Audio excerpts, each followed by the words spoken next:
Programang ito ay rated SPG. Striktong patnubay at gabay ng magulang ang kailangan. Maaaring may masiselang tema, lengguwahe, karahasan, sexual, horror o droga na hindi angkop sa mga bata.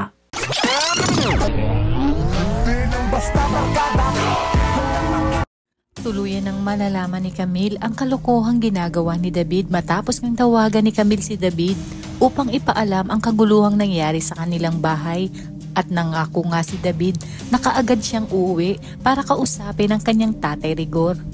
Kaya umaasa si Camille na uuwi nga itong si David, ngunit sa kasamaang palad ay hindi naman siya pinayagan ni Ramon dahil may iniutos ito tungkol sa kanilang kliyente, kung saan si David umano mismo ang kailangang humarap dito. Bago man siya pinayagan ay sa oras na matapos ito sa kanilang transaksyon, ngunit hindi ito mangyayari dahil magkakaroon ng aberya sa transaksyon, at dahil sa pagmamadali ni David ay aksidente nga niyang naiwan ang kanyang cellphone sa mansyon. Kaya naman dahil sa pag-aalala ay tinawagan ni Camille si David, ngunit walang sumasagot dahil ring lang ito ng ring, hanggang sa mapadaan nga si Ramon sa kwarto ni David at narinig nga niyang may tumatawag dito.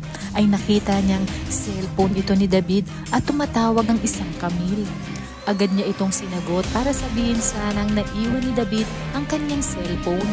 Hanggang sa itanong ni Camille kay Ramon kung nasaan umano si David dahil nangako itong uuwi ng San Dimas.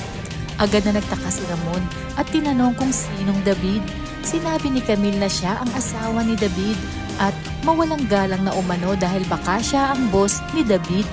Bigla ngang natahimik si Ramon at naalala niya ang huling pangalan na binanggit ni Severino, kung kaya tinanong nito si Camille kung ang tinutukoy ba nito ay si Tanggol.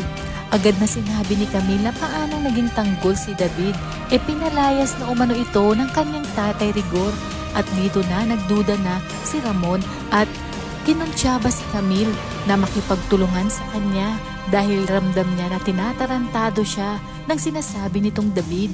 Kaya naman dito mapag-aalaman ni Camille ang ginawang pagpapanggap ni David bilang tanggol.